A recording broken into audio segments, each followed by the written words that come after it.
안녕하세요. 이일구 부동산 TV의 이일구입니다. 오늘도 부동산으로 100억을 벌었다에 대해서 말씀드리도록 하겠습니다. 제가 계속해서 이야기 드리는 이야기는 그게 실행을 했다는 게 아니고 지금 현재 목표라는 것입니다. 목표지만 불가능한 이야기를 하는 것이 아니고요. 항상 저는 가능한 이야기를 해드리고 있습니다. 그래서 부동산 공부를 겸해 가지고 여러분들이 충분히 부동산으로 수익 내는 그런 방법을 찾아 드리려고 계속해서 지금 말씀을 드리고 있는 겁니다. 그 방법 중에 하나는 부동산 관련 책을 100권이든 200권이든 계속해서 꾸준히 읽어보라고 말씀드리고 싶습니다. 그 책을 읽으면 그 중에서 좋은 아이디어도 떠오르고 또 열정도 생기고 내도 한번 해봐야 되겠다. 그런 생각이 아마 생길 겁니다. 그래서 그런 생각들을, 그런 아이디어들을 모아서 작은 부분부터 실행을 하다 보면 여러분도 언젠가는 100억 부자가 되는 날도 멀지 않았을 것입니다. 저도 그 작은 실행을 지금 실천하는 그런 단계에서 있다고 보시면 됩니다. 그래서 이 유튜브를 작성하고 유튜브를 채널을 계속 운영하는 것도 그런 차원이라고 봐주셨으면 좋겠고요. 그래서 제가 부동산에 대해서 강의도 해드리고 또 책쓰기나 책 출간 관련된 것도 코칭을 해드리고 있습니다. 그래서 여러분들도 필요하시다면 잘 하시는 분, 여러분들의 멘토가 될 수 있는 분한테 배워서 실행을 하면 됩니다. 그거는 어느 누구의 것도 아니고 내가 어떻게 쓰느냐에 따라서 달려있다, 이렇게 보시면 되고요. 또 현장 고수분을 찾아다닐 수도 있고요. 그럼 내가 어떤 실력이 없거나 잘 모른다고 했을 때는 누구에게 배우면 되는 거죠. 배우면 되는 건데 어렵게 생각하실 필요는 없습니다. 배워서 남 주는 게 아니고 배워서 써먹자, 제가 이런 말씀을 드리는 것입니다. 오늘 서울에는 눈이 조금씩 내렸습니다. 겨울인데 날씨도 그렇게 춥지 않고 또 눈도 잘 내리지가 않습니다. 이상 기온의 영향인지 아니면 이제 기후의 패턴이 바뀐 건지 조금 과거보다는 많이 달라져 있다는 걸 새삼 느끼게 됩니다. 그래서 오늘 여러분한테 제가 책을 읽으면서 소개해 드릴 책은 빌딩 부자들이라는 책이고요. 다산북스에서 나왔고 성선화 기자죠. 기자가 쓴 책입니다. 그래서 성선화 기자도 보면 부동산에 관련된 책을 지금 많이 쓰려고 하고 있는 것 같아요. 그래서 기자들은 실제 자기들이 실행한 걸 쓰는 게 아니고 인터뷰를 하거나 정보를 수집해서 쓰게 되겠죠. 그래서 약간 그런 부분에서는 부족할지 모르지만 정보를 제공한다는 차원에서는 또 탁월한 것 같습니다. 기자라는 직업은. 그래서 여러분들도 감안해서 읽어주시면 또 도움이 될 내용은 내 것으로 만들면 되겠습니다. 그래서 좀 이렇게 의미 깊은 문구들이 있는데 그런 걸 제가 여러분들한테 소개시켜 드리려고 하고 있습니다. 사람이 평생 동안 강한 의지를 가지고 꿈을 추구하면 기적 같은 일이 벌어집니다. 이거 어디서 많이 듣던 이야기죠.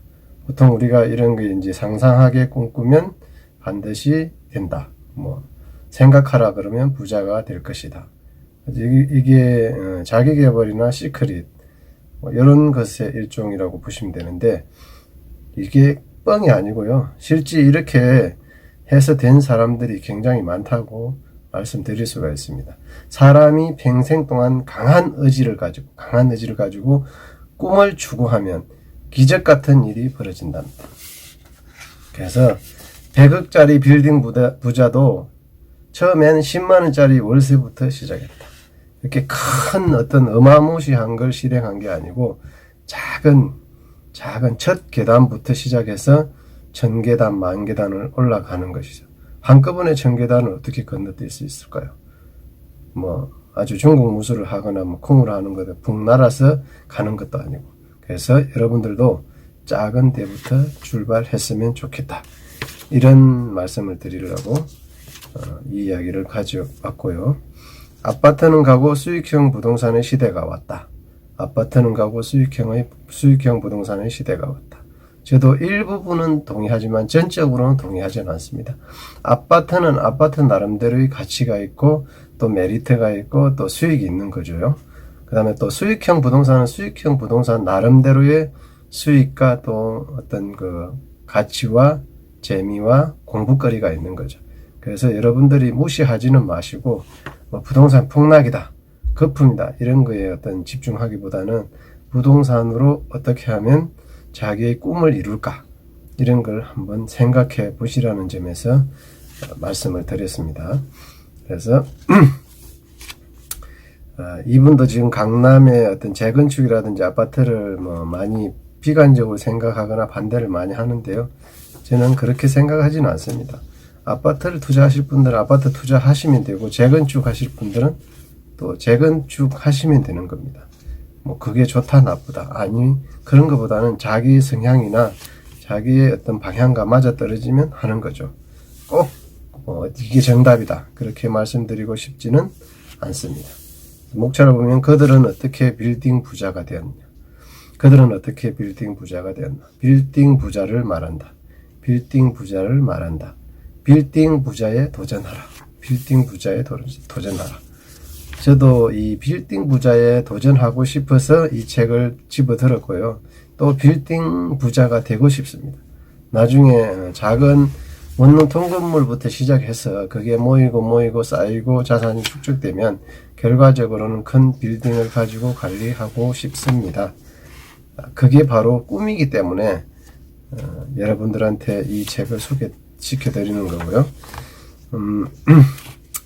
여기서 이분이 말씀하시는 것도 또 이분이 투자를 하는 것도 또 상당히 도움이 되는 게 많이 있으니까 이 책을 읽으면서 여러분들도 그런 아이디어를 좀 자기 걸로 만들었으면 좋겠습니다.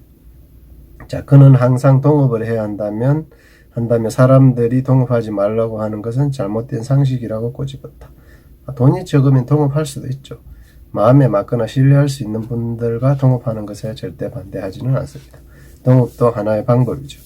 자, 투자금이 50억에서 150억 정도는 돼야 되고 이 중 절반은 현금이 필요하다. 근데 이만큼 안 된다면 동업할 수 있다. 이분도 그렇게 말씀하시는 거이고요.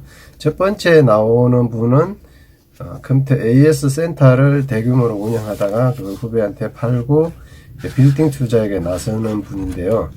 이렇게 해서 이분이 을지로의 그 외환은행 본점의 주변에 있는 건물을 사서 아마 첫 번째로 부자가 된 경우예요. 그래서 한 45억쯤을 그 빌딩에서 벌었다고 합니다. 그 빌딩이 별로 좋지는 않아요. 관리가 안 된 상태라서 아마 좀 저렴하게 나온 거죠. 그걸 리모델링하고 좋은 임차인들을 받아서 다시 되파는 방식으로 한 45억 정도를 벌었다고 합니다.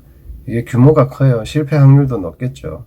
그러나 그 위험 부담을 감수하고 도전하다 보면 가능한 이야기가 아닐까 합니다. 죽어있는 빌딩을 살려서 부자 된 케이스다. 이렇게 보시면 되고요. 두 번째 케이스는 발품 외에는 아무것도 믿지 마라. 저도 요건 좀 신뢰하는데 발품을 팔아서 얻은 정보가 최고의 정보라고 봅니다.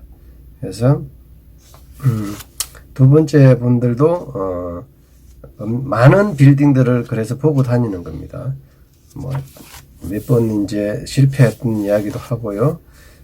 그래서 6년간 20건의 빌딩을 매매했고 그는 1년 동안 무려 1000개가 넘는 건물을 보러 다녔다고 합니다. 어마무시하네요. 정말 그 노력이 아마 이런 성공을 가져오지 않았나 생각합니다. 발품 많이 파시는 게 정말 자기의 안목을 높이고 실력을 배양하는 데 있어서 더 좋은 방법은 없겠다. 물론 책을 읽고 당연히 공부도 해야 되겠지만 당연히 발품 많이 파는 거 정말 적극 추천드리고요. 특히 이런 빌딩들은 어떤 감이 작용을 많이 해야 되고 물론 정보도 중요하지만 그래서 이분도 한 5개월 만에 45억의 시세차익을 벌었다고 합니다. 빌딩을 매입하기 전 일주일간 아침, 점심, 저녁으로 방문해 유동 인구를 파악했다. 이를 통해 상권 흐름을 읽었다. 상권 흐름을 읽기 위해서 아침, 점심, 저녁으로 뭐 어떤 분은 일주일, 뭐 보름, 한 달간 한마디로 잠복해 있는 경우도 많이 있다고들 합니다. 그래서 건물이 저평가된 건물을 샀고 4억 원을 들여 1층을 수리했고 그 예상은 적중했다. 리모델링 후 다시 매매 시장에 내놓자 몸값은 이미 50억 원이나 뛰어 있었다. 50억 원. 뭐 이분들은 스케일이 다르네요. 한 방에 50억 원을 버는 경우들도 꽤나 있나 봅니다. 그래서 교대 인근 서초동의 빌딩을 120원에 매수해 5개월 만에 165억 원에 매각했다. 그냥 단순히 계산해보면 45억 매각 차익이 났죠. 세금 물론 나중에 떼야 되고요. 비용도 처리해야 되겠죠. 하지만 단순 계산입니다. 그리고 이게 조금 이 책의 단점이 직접 그 건물이나 주변에는 나오지 않고 대략적으로 얼버무린다는 것. 이게 약간 이 책의 좀 단점이라고 보시면 됩니다. 근데 사례들은 자기가 직접 취재를 했기 때문에 저는 그건 거짓말이 아니다. 물론 뭐 조금의 어떤 가감은 있을 수 있지만 이런 사례들은 거의 정확하다고 보시면 되고요. 어떤 분은 모텔 왕인데 5년 동안에 전국 38,000여 개의 모텔을 돌았다. 이 시점에서 모텔이 한 전국에 41,000여 개가 있다 합니다. 그런데 5년 동안 38,000여 개의 모텔을 돌았다. 전국 대부분의 모텔을 다 돌았다고 보시면 돼요. 이 어떤 이야기가 참 의미 깊게 남아있어요. 이 정도로 열심히 열공을 하는구나. 정말 미쳐 있었다. 이렇게 보시면 되고요. 이분은 공인중개사 사무실에서 일을 했고 그게 바로 모텔 중개업이었고 첫 번째 모텔에 성공한 게 3억을 투자해가 매월 2천만 원을 수익을 내는 어떤 모텔의 운영권을 산 경우입니다. 왜냐하면 경매로 넘어갈 걸 자기가 3억 원을 빌려주고 운영권을 따온 겁니다. 그렇게 해서 운영을 잘해서 2천만 원 수익해서 되팔아서 또 차익을 남긴 겁니다. 그래서 이분도 모텔 하기 위해서 뭐 칫솔, 치약, 비품업체 사람들까지 모텔과 관련 있는 사람이라면 다 만났다고 합니다. 이들에게 얻은 작은 정보 하나가 큰 도움이 됐다고 하죠. 이렇게 해서 돈을 벌었다는 것이죠. 그래서 여러분들도 그런 방법을 찾아가지고 돈을 벌었으면 좋겠고요. 성수기에는 순이익이 6천에서 7천만 원 선이었고 비수기에도 월 5천만 원은 나왔다고 합니다. 이렇게 순수익을 많이 올리는 것은 그동안의 인맥이 굉장히 중요한 역할을 했다고 보시면 되죠. 그는 불과 7개월 만에 빌려줬던 3억을 받고 여기에 권리금까지 포함해서 2억 원 정도를 더 벌어 나온다. 자, 이런 방법들도 여러분들이 써볼 수 있는 좋은 방법이 아닐까 생각을 합니다. 모텔 투자 편견을 버리라고 합니다. 모텔 투자의 최고의 장점은 현금 동원력과 회전력이다. 그래서 이 사례들만 있는 게 아니죠. 빌딩 투자에 굉장히 많은 사례들이 있으니까 여러분들이 부동산 투자로 100억 원을 벌겠다 하는 분들은 꼭 이런 책들 보시고 사례들에서 많은 어떤 자기가 벤치마킹 할 수 있는 부분들을 뽑아내서 실행에 옮긴다면 여러분들도 충분히 부자가 되지 않을까 그렇게 한번 생각을 해봅니다. 그래서 부동산으로 100억 벌기 그렇게 어려운 건 아니다. 단지 여러분들이 길을 찾지 못해서 어렵다고 생각하는 거고 내 주변에 그런 사람들이 없기 때문에 그렇게 판단할 수도 있습니다. 하지만 이 책에서 보듯이 실제 100억을 버는 물론 먼저 자산 규모가 틀리겠지만 그렇게 어려운 과정은 아니었다 하는 것을 여러분들도 알고 책을 보시고 또 공부도 하시고 사례도 보시고 현장도 가보시면 훨씬 더 빨리 100억 원에 도달하지 않을까 감히 그렇게 말씀드리고 싶습니다. 내용 좋았다면 좋아요, 구독, 댓글 꼭 남겨주시고 여러분들의 응원이 제가 좋은 콘텐츠를 만드는데 항상 힘이 됩니다. 자, 지금까지 들어주셔서 감사합니다. 29부동산TV의 29였습니다.